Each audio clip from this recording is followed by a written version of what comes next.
Good afternoon, everyone, and welcome to today's live webinar, International Expert Roundtable, Post-COVID-19 Challenges and Changes. My name is Andrea Karacic, and I'm the organizer of this webinar.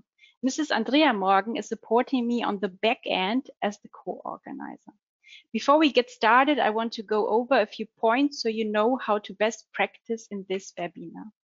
You will see on your own computer desktop in this upper right corner a control panel with 3 tabs. It's audio, handouts, and chat or questions. Use the white arrow in the orange box to expand and collapse your control panel.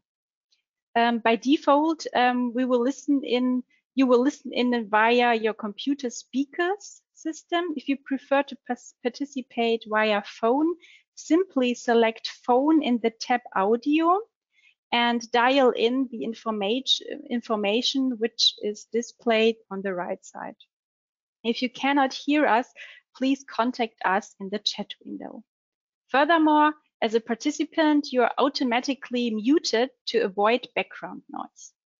You also have the option to write us and to send us some text questions in your chat window by typing it in the last tab of your control panel. You can send in your questions at any time during the whole webinar, and I will forward all questions to our moderator, Anna Lutze, and all questions will be addressed at the end of this webinar. All unanswered questions will be answered afterwards in the wrap-up. In addition, you will find a PDF file in your handouts tab at the end.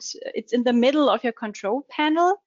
And so there is a summary of the whole countries which are participating today and also the contact information.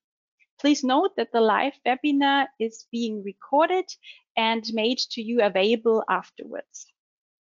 So these are all organizational points from my side, and I would like to hand over to our speakers and my colleagues, Anna Lutze, Lauren Edson, Matthias Müller, Sergej Verschinin, and Claudia Kaminska-Kiempa. Have a pleasant talk.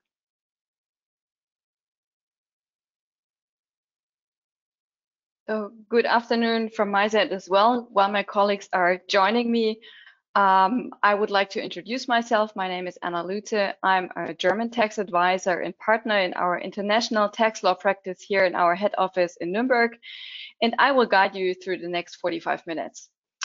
We already have a whole series of different webinars at Rödl & Partner.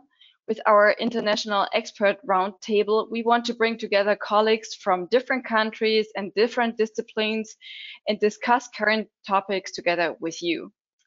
To start with, we have chosen a topic that concerns us all worldwide and still on a daily basis, COVID-19.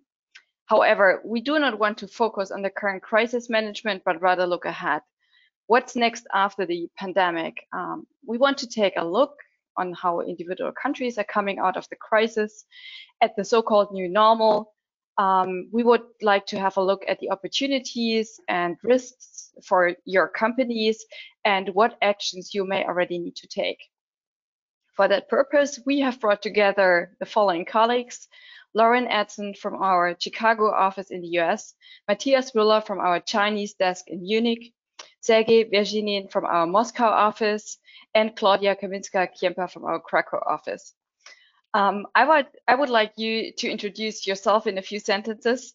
Due to our tight time schedule, I would like to get right into the topic and link the introduction with the first question. The US, China, Russia, and also Poland are important trading partners for Germany. We are all slowly seeing light at the end of the pandemic tunnel, and I think we are all interested in how your countries are coming out of the crisis. What is the current situation in your country? Maybe Matthias for China, would you like to start? You're on mute. Yeah, excuse me. So, hi, Anna, thanks a lot for passing the word to me. Yeah, China is doing pretty well. Actually, we help the world to recover from Corona and COVID-19. And there's hardly a day where we cannot hear good news from China. So we have a 60% increase compared to last year, which obviously was easy to achieve because last year was very bad in the first couple of months. But China is expecting a 6% gross profit growth for this year, so this is quite good. And there is no corona death or anything at the moment in China. China is back to normal. So I would say from a Chinese point of view, it's time to be in China now, and things got normal pretty well. And I would like to hand it back to Anna. Thanks. So Claudia is next on my screen. So why don't we stick with almost the same continent and switch to Poland? How is it looking in your country? In fact, good morning, everyone. In fact, in Poland, we have a third wave of coronavirus ahead of us. So we deal with the crisis on a daily basis. Although the situation is very dynamic, I must admit that we are handling it quite well as a country. Economic indicators are surprisingly optimistic. Also, the level of unemployment is not as bad as expected in March 2020. As a light in these dark times, I can definitely name the number of people who have been already vaccinated, about 10% of the population with the first dose of vaccine and about 4% with 2 doses. Most businesses in Poland are opened, however, with some limitations, which apply mainly to restaurants, fitness studios, events. In places with the highest number of COVID-19 infections, also hotels and shopping malls are closed or about to be closed. We truly believe this third wave will be the last one. That is why we must take smart and careful steps so that this third wave would not lead to a complete shutdown throughout Poland. Thank you, Claudia. Yeah, I think Russia also started pretty early to vaccinate their people. So how is the situation look like in Russia? Are you as hopeful as Poland? Hello to everyone. So we are quite optimistic. So the number of COVID cases is dropping according to our statistics. In the last months, we have the so-called lockdown, but only a light version. So it means stores and restaurants are open, and but with physical distances and hygienic and sanitary requirements. Then vaccination campaign is underway, but it goes very slowly, unfortunately. Vaccinated to this moment only 2.2% of the total population. Some people do not trust this vaccine and Sputnik V, unfortunately, and there is no real advertising campaign for it, no priority for certain groups to be vaccinated. The impact of to the Russian economy was quite hard. The GDP last year was minus 3.1, and but forecast for this year is quite better, even better than the global economy. We expect plus 3.5%, and yeah, I mean. The crisis has hit some regions in Russia, but the unemployment was actually only for some economic activities like construction, manufacturing, retail, and hospitality services.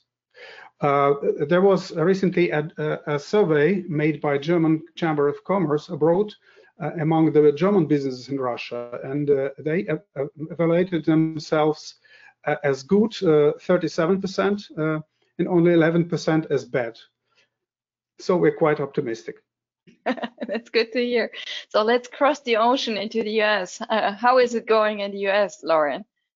Thanks, Anna. Things are definitely looking up when you compare to a year ago. Obviously, with everything starting to spring up with COVID, things were looking very bleak, and you know, we had very high unemployment numbers at that time, and of course, COVID cases were rising very sharply at various points throughout 2020. But now, as we're nearing the end of the first quarter of 2021 already, things are certainly looking up. We have COVID cases and deaths are leveling off to a better point. We have very high hopes for vaccination efforts. I believe about 19% of the population in the US has gotten at least one dose of the vaccine already. So there's a renewed optimism, surely. Thanks to many of the government aid packages that have been passed over the past year, one of which was just passed yesterday by our Congress and will be signed into law tomorrow. I think we've been able to head off a lot of the worst of it that we thought would happen perhaps back at this time in 2020, especially as far as unemployment goes. Things are certainly not perfect, and there's different industries that are suffering more than others. Obviously in the travel, hospitality, restaurant industries are still struggling, but at this point, the aid that the government is going to sign, or that the president will sign into law tomorrow, is really trying to target those industries, and especially also the startup businesses, to aid them and keep the people on the payroll, which has really been the focus all along. Thank you, Lauren. In Germany, we have seen that the economy is changing significantly as a result of COVID-19. On the one hand, we have decentralization and digitalization of our working environment. But on the other hand, we also see that the crisis is being used to intervene and strengthen trends. For example, in the automotive industry, alternative drive systems are strongly promoted. So my question to you is, what does this look in your country? How are companies being supported in the transition to the new normal? And what opportunities and risks might arise from these chances? Maybe let's start in Russia this time. Sergey.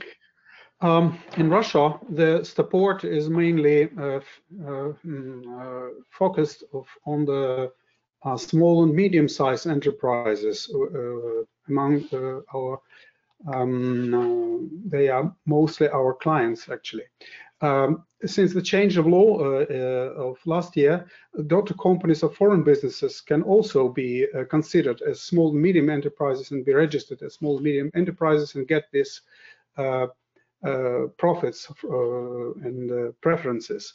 For small businesses and medium-sized businesses, they can get deferral on loan payments up to 6 months, but only in the industries which were hit most by the crisis, and leisure, hospitality, transportation, travel. They can get discounted loans. They can get even 0% interest loans for businesses in hard hit industries to pay salaries. They can have low interest loans for resumption of their activities. And there are also some companies called systematically important, so most important for Russian economy. The list is made by the Russian government. They can get also very low interest loans. So their rent holidays also possible for tenants who have been hit by the crisis. So there are also some preferences in government contracts. So generally, the trend in Russian economy is going on modernization of industry and localization of production in Russia, and it means there are good chances actually for our clients to localize now in Russia. Mm-hmm. Good to hear. Matthias, can you see the same trends in China as well, or different ones? Well, the good thing on China is we have a 5-year plan, and we are just in the in the steps of having the new 5-year plan, the 14th actually of the People's Republic of China, being finalized these days. And I think today the president gave a final announcement, and China is attracting, in particular, IT, biotechnology, but also renewables. I mean, we are a little bit on a run with the US, Lauren. You know, we want to be carbon neutral in China by 2060. To achieve this, we have to put literally compared to with Europe. We have to stop the whole industry in Europe for one or couple of years, yeah, and switch to renewables. Yeah, this is a tremendous task. And today there was a news on Bloomberg that China put on wind energy turbines in 1 year as many as there is in Germany in total. Yeah, so if you are in this business, regardless if you are a German company, a Polish company, or wherever you are, go to China. It's now the time to be there. Thank you, Matthias. Yeah. So Lauren, Matthias already named the US. So and you already said that you have a huge aid package passed yesterday, which will be law today, tomorrow. Tomorrow, yep. So what does this mean? Yeah, so the past year, we've seen some of the largest aid packages passed by our Congress in history. So the bill that passed the Congress yesterday is just the latest. We've had over the past year, the main focus that everybody has been talking about in the US as far as support for companies during COVID is the Paycheck Protection Program loans, the PPP loans. Which have been a huge assistance to many small businesses in the US and many of our clients as well. Those were aimed at providing payroll support mostly, but also support for rent or other operating expenses. And the great thing with those is companies who use those loans to pay such eligible payroll expenses actually have those loans forgiven. So it is essentially free money from the government to keep the people on their payrolls. And they also get to deduct those expenses on their tax return. So there's really a double benefit there that that was implemented by the government. There's also a number of credits that are being offered at the current time for, again, that aim of keeping employment. So there's employee retention credits for companies that are paying their employees. That was expanded greatly through the Consolidated Appropriations Act, which was passed just in early January. So that has now been extended and will be extended again by the legislation signed into law tomorrow by President Biden, the American Rescue Plan. So that will be extended now through the end of 2021. So again, just all these programs intended to help smaller businesses. It's really aimed at businesses with fewer than 500 employees to keep their workers on the payroll and try to stave off any high unemployment. The main concern with all these aid packages at this point is the potential for inflation. But I think that is being monitored closely, and it's relatively small concern as compared to the bigger goals at hand. So there's certainly a lot of great aid packages that have come out in the last year, and we're hoping that these just help keep our economy humming, and I think it's achieving that so far to the extent possible with the current crisis. Good. So Claudia, Poland is missing. So what is the situation there? Do you have similar aid packages? How is the transition to the new period is going? Do you have any economies which might not be there after the crisis anymore? Poland is definitely one of the biggest beneficiaries of funds from the European Union. So at this point, I believe this is a great chance for new companies to benefit from that support. The majority of these funds will be addressed to the small and medium-sized enterprises, companies operating in the field of IT and new technologies. The current situation has also already changed our habits. The reduction of face-to-face contact between people has caused a growth of interest in e-commerce. And in my opinion, in the very near future, the development of online selling will be a challenge, but also an opportunity for companies. The risks I see is certainly remote work. On one hand, the legal regulations in Poland regarding the topic are not complete and will probably be subject of the new legal regulations. On the other hand, remote work will probably cause a decrease in demand for office spaces, which may have a negative impact on the office market in Poland, which is highly developed. Thank you, Claudia. Since I'm a tax consultant, I always listen up when I hear the word taxes, and you already mentioned it a couple of times. So we have talked a lot about funding measures. However, we all know that these funding measures must also be counter-financed at some point. In Germany, this discussion is definitely driven by the upcoming federal elections. But even without those, I guess that there would be an increasing discussion on tax increases and other counter-financing measures. Can you see this trend in your country as well? Are there already concrete plans? Maybe Sergey for Russia? Yeah, Russia has adopted actually 3 state support packages and action plans to revitalize its economy, and the total cost was 110 billion euros.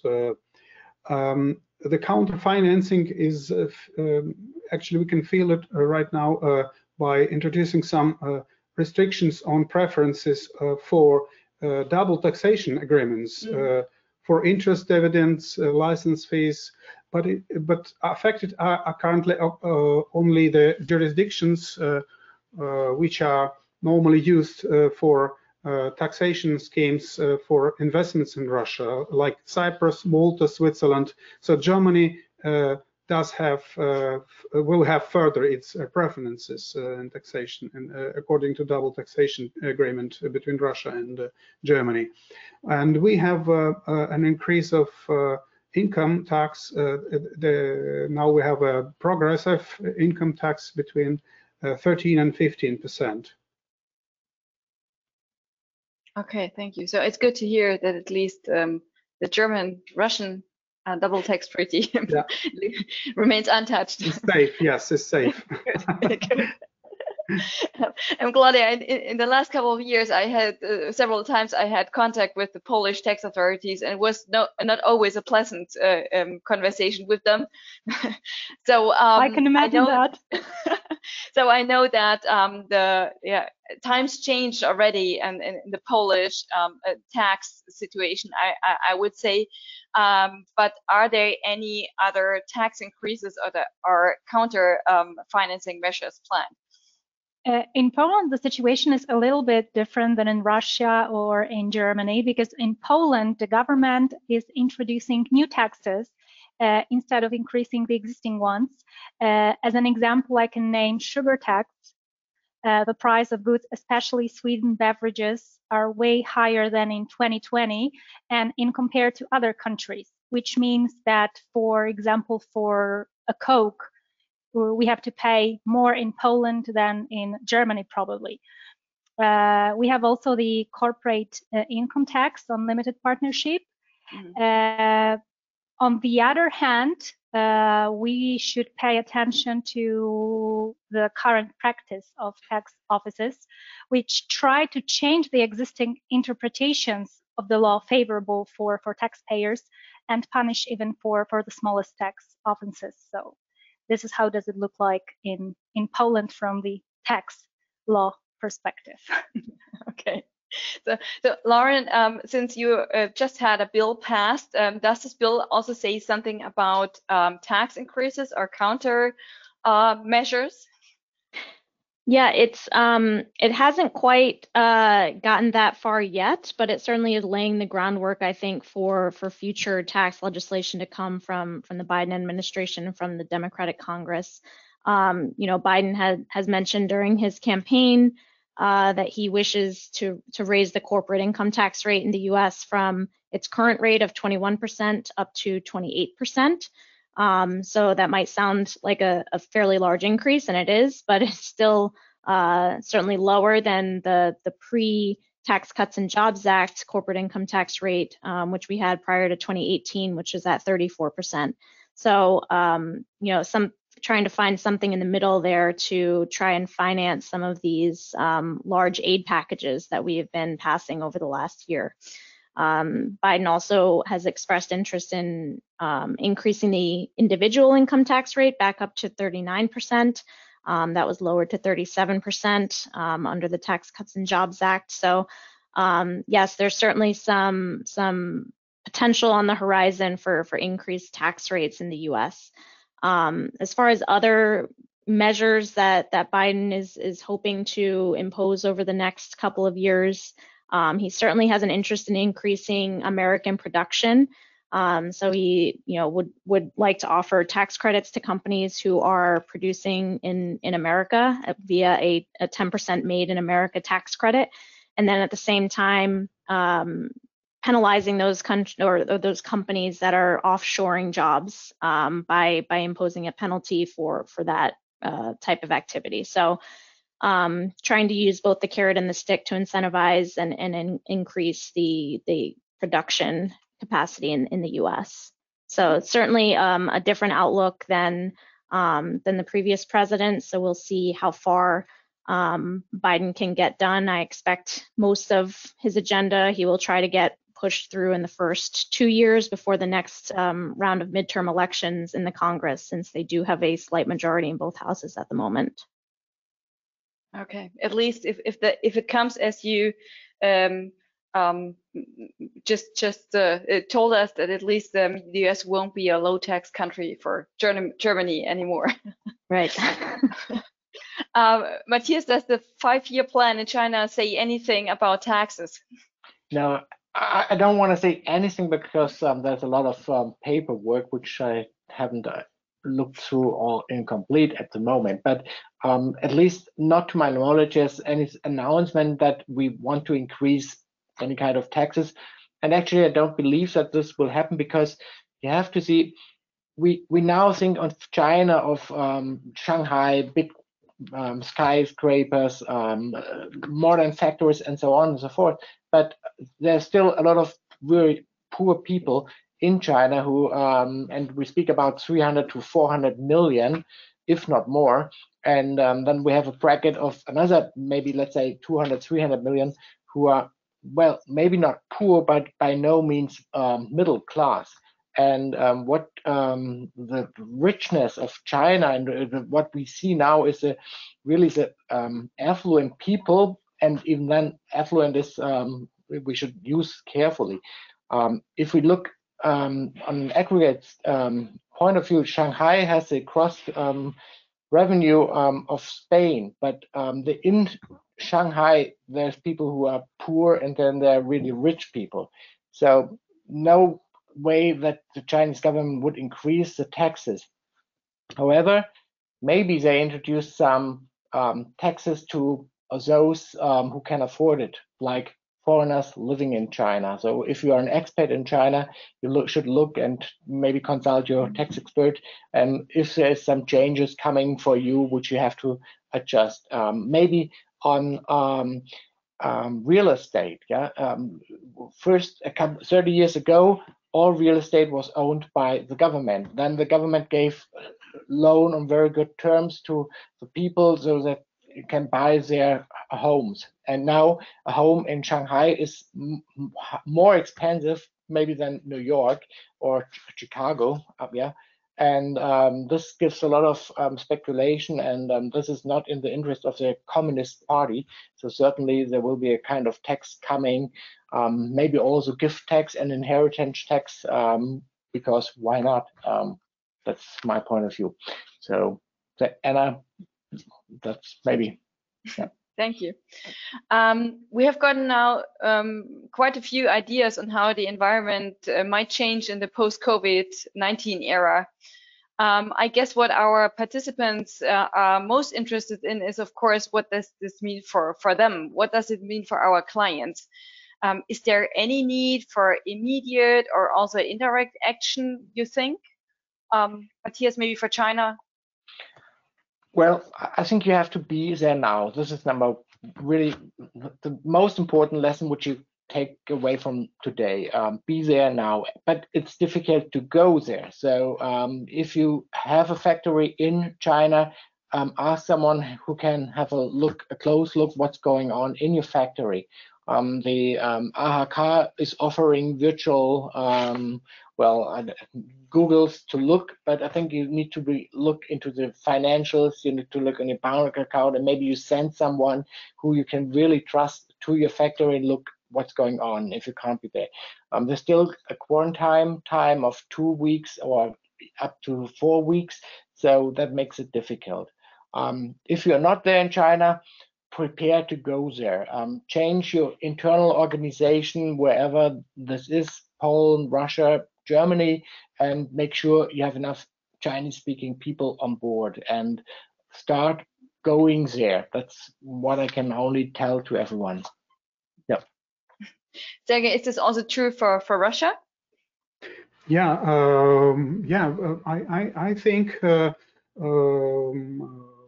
it is all very important for our clients to look for new opportunities in Russia now. So especially in terms of localization in industry and the food industry, for example, or e-commerce, there are good chances still for machinery producers and probably we would recommend for the companies who are already existing on the Russian market to check whether they're eligible for the status of a small or medium-sized enterprise since the change of law last year.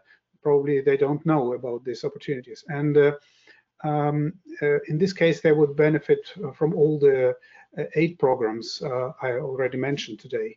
And our second recommendation would be, do not overestimate all the political risks we are hearing of right now. There's political tensions and diplomatic tensions between Russia and the EU, Russia and the US, and because the European Union is still the most important economic partner for Russia, and there are still lots of new investments from Europe in Russia.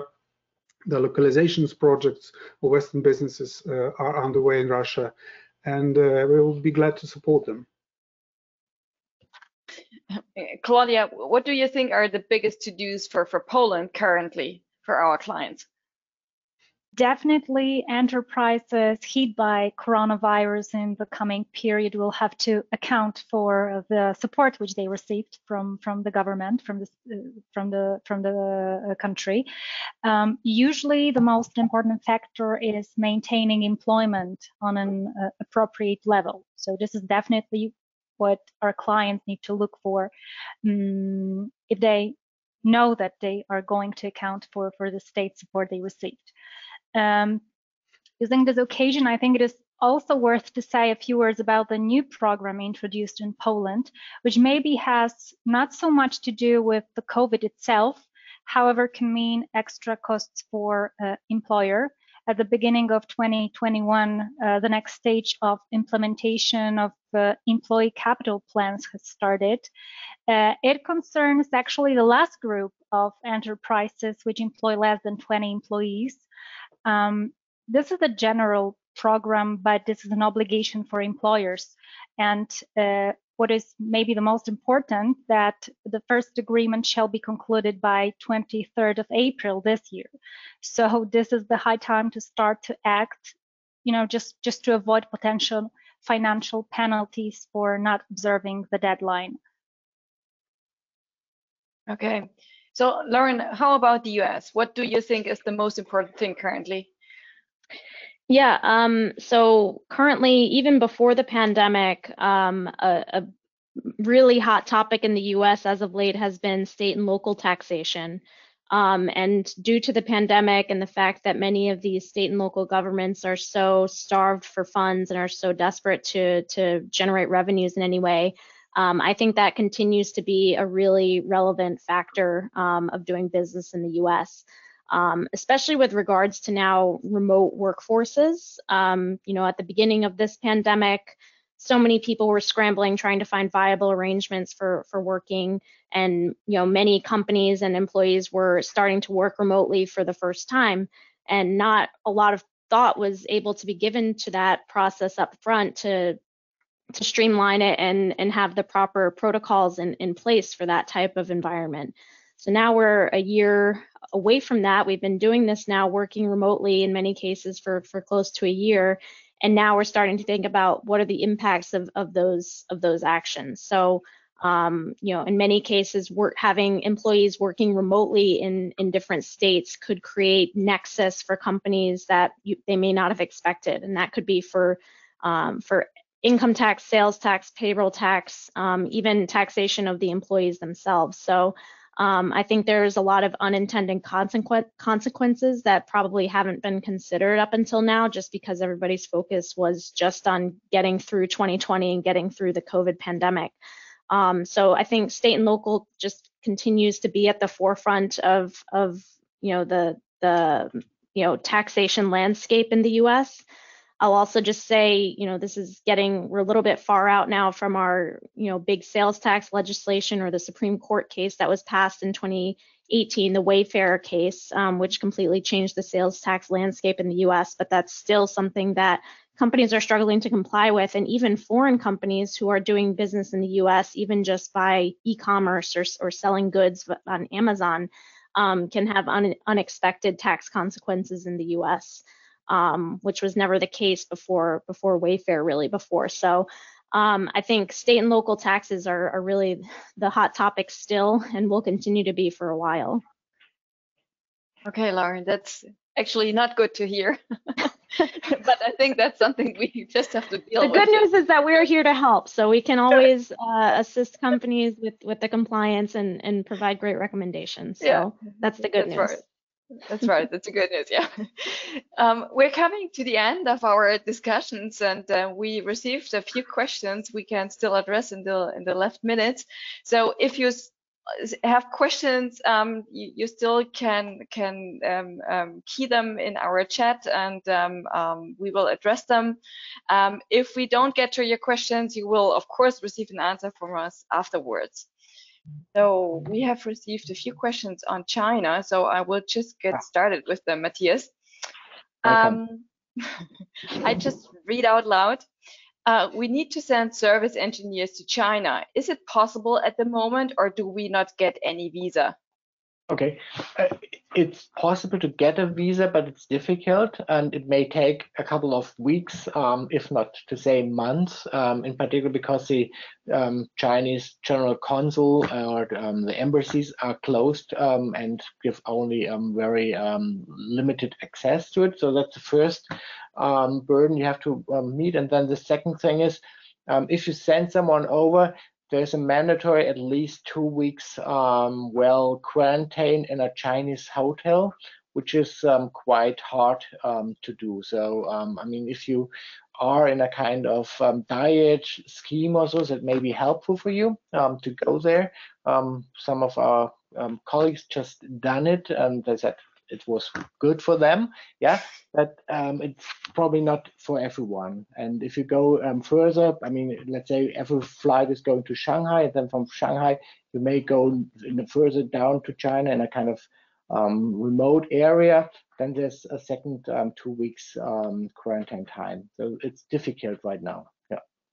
Okay, possible but difficult. Okay. Let me see. Another question on financing. How can we finance our Chinese subsidiary? Are there any support facilities available from the Chinese government? Okay. There's little support from a Chinese government unless you really are in a kind of greenfield investment. Most of the time, first of all, you have to see China is doing pretty well. It has released a couple of, during the Corona time, a lot of social payments and the rent, but now the support is limited.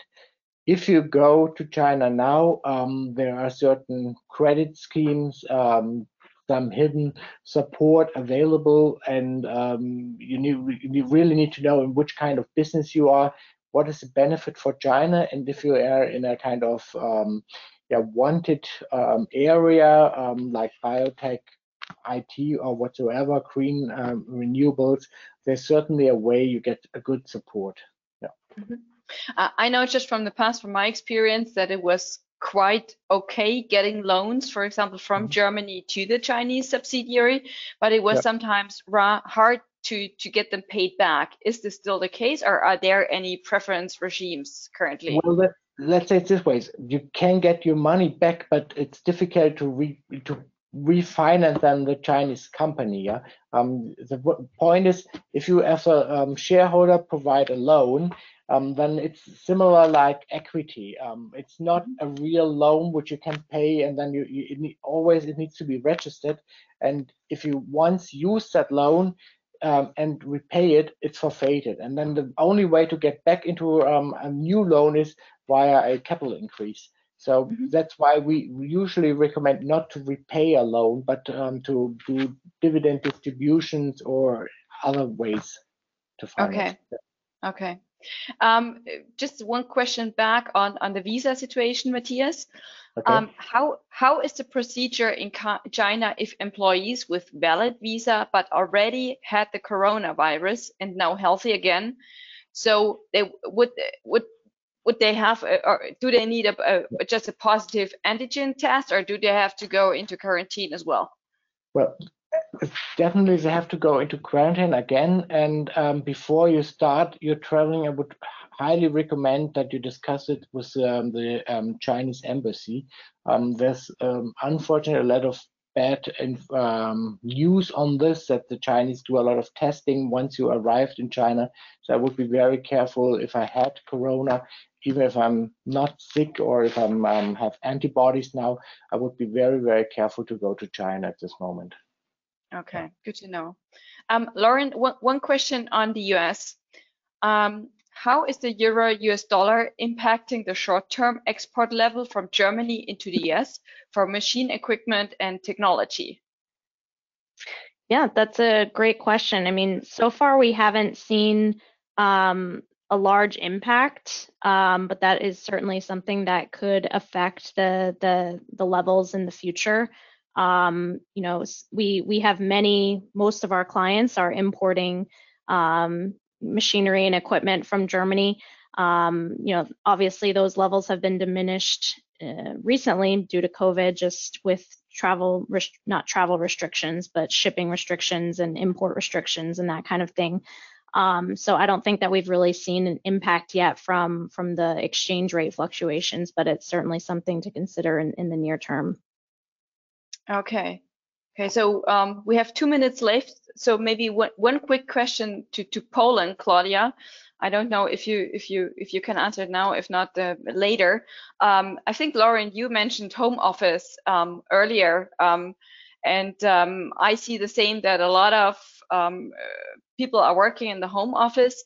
Does the home office create a permanent establishment in Poland? Is this a risk when you now have your employees working from home as a foreign company? Is this an issue in Poland? Well, in Poland, home office or remote work is now a very hot topic due to the current situation, the third wave, increasing number of COVID infection. More and more employees decide to work from home, and employers actually agree on that.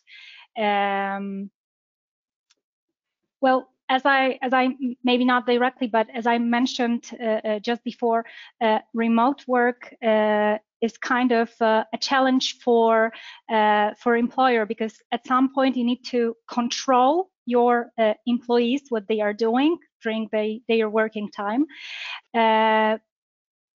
But of course, it also this topic has also other picture, that not always you can actually control your employees, because you don't have a permanent control. You can of course take a look in the Skype or any other device that you are direct or indirect contacting with. However, it is harder to control what your employees are doing during their working day. I would say this is very convenient for employees, because they can work from their home. They don't have to, for example, get up very early. However, I can observe, well, in our environment in Poland, and more people are a little bit tired of working from home, and it's a little bit, well, I don't want to use the word devastating, but, well, tiring. Maybe this is the good word to describe it, of being all the time at the same spot, looking at the same walls, and this lack of direct contact with other people can be also very challenging for us. Thank you, Claudia. So we are now at the end of our discussion round, our roundtable, and I would hand over to Andrea again. Yeah, thank you, Anna. Yeah, thank you all to my colleagues, and thank everyone who joined this webinar today. If you have any further questions, please contact our speakers. You find all contact information in our PDF file in the Handouts tab. And our next International Expert Roundtable will be held in May 18th and 19th. You can see it on your slide. And we would appreciate it if you would fill after this webinar out our survey and give us your feedback. So thank you for joining us today, and hopefully we see you next time, and we wish you all a great day. Thank you. Bye. Yeah. Thank you. Thank you very much.